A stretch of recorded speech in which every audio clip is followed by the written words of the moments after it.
আসসালামু আলাইকুম। Welcome back to my channel Antu cooking BD. বরাবরের মতন সবাইকে আমার চ্যানেল এবং পেজের পক্ষ থেকে স্বাগতম জানাচ্ছি।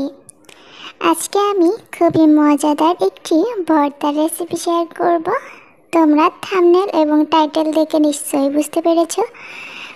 আজকে আমি চিকেন ভর্তা করব।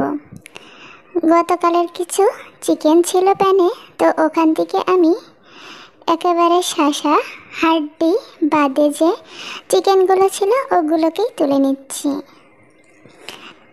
এগুলোকে তোলা হয়ে গিয়েছে আর এগুলোকে আমি ধুয়ে নেব, যাতে ভাজার সময় এক্সট্রা মশলার কারণে দ্রুত চিকেনটা না পুড়ে যায়।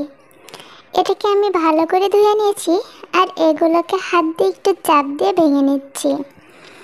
এই শাঁসা গোশের ভিতরে কিন্তু মশলা একটু কমে ঢোকে, এই কারণে সেটা গরু হোক বা ছাগল হোক কেউই এমন শাঁসা গোশ খেতে চায় না, আর এটাই কিন্তু অবশিষ্ট রয়ে যায়। তো এটাকে আমি খুব সুন্দর করে ছাড়িয়ে নিলাম।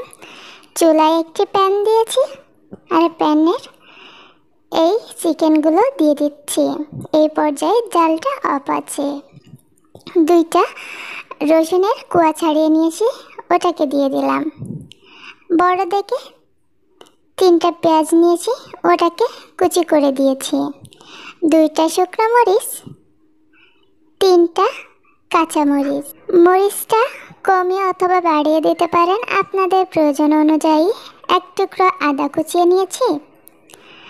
যেহেতু চিকেনে লবণ আছে এ কারণে আমি 1/2 চা চামচ মতো লবণ দিয়েছি আর সামান্য একটু হলুদ গুঁড়ো দিয়েছি শুধু কালারের জন্য।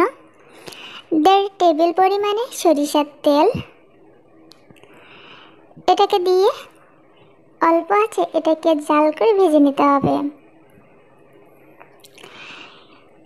অল্প আছে জাল করতে হবে, যেহেতু পেঁয়াজটা আমি বেশি চিকন চিকন করিনি, একটু মোটা করে কেটেছি। আর রসুনগুলো আস্ত আছে আর রসুনগুলো বেশ মোটা মোটা। তো আমি এটাকে হালকা গাটা পোড়া পর্যন্ত ভেজে নিচ্ছিলাম। আর অবশ্যই সময় নিয়ে ভাজতে হবে। ভাজতে ভাজতে দেখবেন খুব সুন্দর সুঘ্রাণ বেরিয়েছে।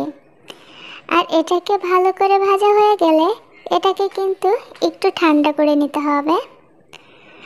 তো দেখতে পাচ্ছেন আমার এটা ভাজা হয়ে গিয়েছে। আমি শিলপাটায় এটাকে বেটে নেব। আপনারা চাইলে ব্লেন্ডার করে নিতে পারেন, তবে শিলপাটায় ভর্তা খাওয়ার মজাটা কিন্তু একেবারে আলাদা। আর আমি কথা দিচ্ছি এইভাবে একবার ভর্তা বানালে সবাই কিন্তু 1 প্লেট ভাত অনায়াসে খেয়ে ফেলবে আর সবাই আপনার প্রশংসা করতে বাধ্য হবে।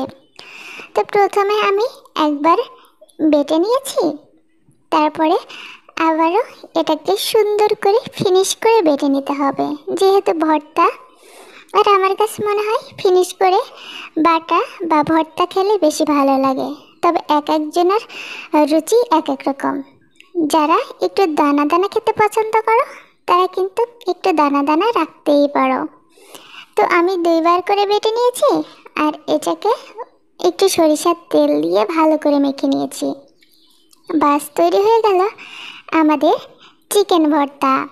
তো বন্ধুরা, আজকের চিকেন ভর্তার রেসিপিটা কেমন লেগেছে অবশ্যই কমেন্ট করে জানাতে একদম ভুলো না।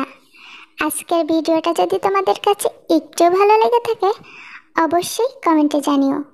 লাইক কমেন্ট শেয়ার এবং সাবস্ক্রাইব করে আমার পাশেই থেকো। ধন্যবাদ জানাচ্ছি সবাইকে এতক্ষণ আমার সাথে থাকার জন্য।